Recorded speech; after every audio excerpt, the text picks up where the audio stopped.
During which British Viceroy's period the partition of Bengal took place? British Viceroyৰ কোন সময়ত বংগ বিভাজন হৈছিল?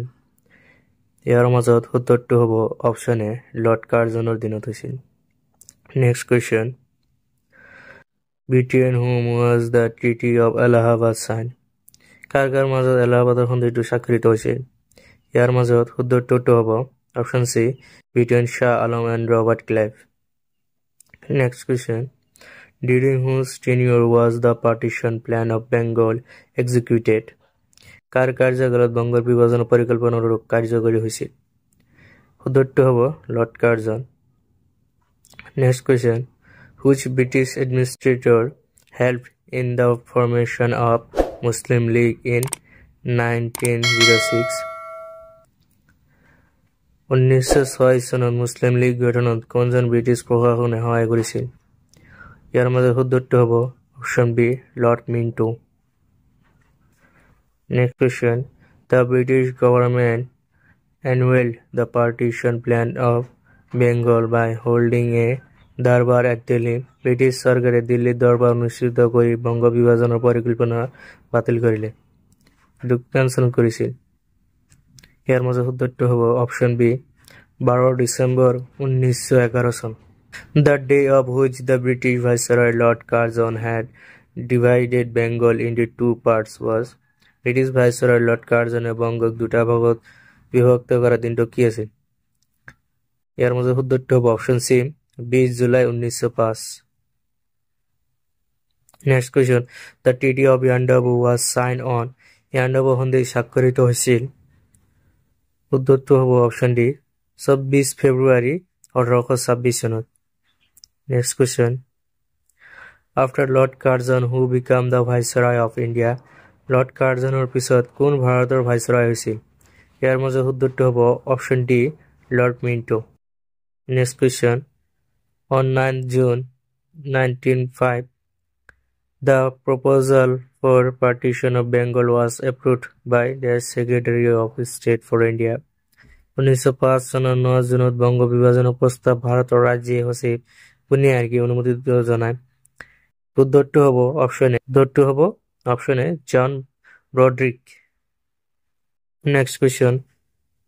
The state of Assam was carved out of East India in the year. 10 বছৰত পূব ভাৰতৰ পৰা অসম ৰাজ্যক খোদিত কৰা হয়। কেতিয়া কৰা হৈছিল? উত্তৰটো হ'ব অপচন এ 1874 চনত। Next question. The Congress leaders demand Swaraj during its annual session in Calcutta in কলিকতাত অনুষ্ঠিত হোৱা বাৰ্ষিক অধিৱেশনৰ সময়ত কংগ্ৰেছৰ নেতাসকলে স্বৰাজ দাবী উত্থাপন কৰিছিল। কেতিয়া উত্থাপন কৰিছিল? উত্তৰটো হ'ব অপচন ডি 1906 চনত উত্থাপন কৰিছিল। Next question. The Allahabad Treaty was signed in. Allahabad চুক্তি স্বাক্ষৰিত কেতিয়া হৈছিল? ইয়াৰ মাজত উত্তৰটো হ'ব অপচন বি 1765 চনত হৈছিল। Next. The area of Angami Naga Hills came under the British Empire in. Angami Naga পাহাৰ অঞ্চলটো ইংৰাজ সাম্ৰাজ্যৰ উত্তৰণলৈ কেতিয়া আহিছিল? ইয়াৰ মাজত উত্তৰটো হ'ব অপচন সি 1854 চনত। Next question. The Allahabad Treaty was signed between the Allahabad চুক্তি স্বাক্ষৰিত হৈছিল কাকৰ মাজত? ইয়াৰ মাজত উত্তৰটো হ'ব option D Mughal empire Shah Alam and Robert ক্লাইভৰ মাজত। Next question. Who were লাল বাল পাল? লাল বাল পাল কোন আছিল? এইটোতো সকলোৱে গমেই পায়। উত্তৰটো হ'ব option D Lala Lajpat Rai, Bal Gangadhar Tilak and Bipin Chandra Pal. Next question. 16 number. On 15 August 1906, the National Educational Conference was founded. 1906 চনৰ 15 আগষ্টত ৰাষ্ট্ৰীয় শৈক্ষিক সন্মিলন ক'ত প্ৰতিষ্ঠা কৰা হৈছিল? ইয়াৰ মাজত উত্তৰটো হ'ব option D Kolkata. Next question. Who proposed Lord Curzon to change the geographical boundary of Madhya Pradesh and Bengal in 1901? 1901 চনত মধ্যপ্ৰদেশ আৰু বংগৰ ভৌগোলিক সীমা সলনি কৰিবলৈ লৰ্ড কাৰ্জনক কোনে প্ৰস্তাৱ দিছিল? উত্তৰটো হ'ব option D Andrew Fraser. Next question. The capital of the new province created by the partition of Bengal was বঙ্গ বিভাজনের ফলত সৃষ্ট নতুন প্রদেশের রাজধানী কি আছিল? এর মাঝে উত্তরটি হবে option B Dhaka.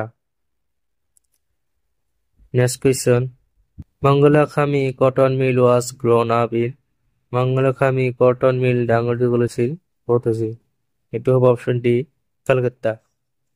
Next question, the Bengal Chemical was established by বঙ্গ রাসায়নিক প্রতিষ্ঠা করা হয়েছিল উনি করেছিল, উত্তরটি হবে option D Acharya Prafulla Chandra Ray. Next question, the partition of Bengal took place on বঙ্গ বিভাজন কেতিয়া ঘটেছিল, উত্তরটি হবে অপশন বি 1905 সনত।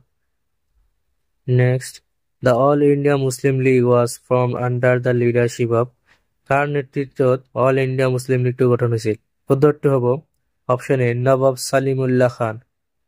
Next question, on the leaders who was deported from Bengal in the month of December 1908 was 1908 চনৰ ডিচেম্বৰ মাহত বংগৰ পৰা বিতাড়িত হোৱা নেতাসকলৰ ভিতৰত এজন আছিল, কোন আছিল? ইয়াৰ মাজত উত্তৰটো হ'ব অপশ্যন ডি কৃষ্ণ কুমাৰ মিত্ৰা।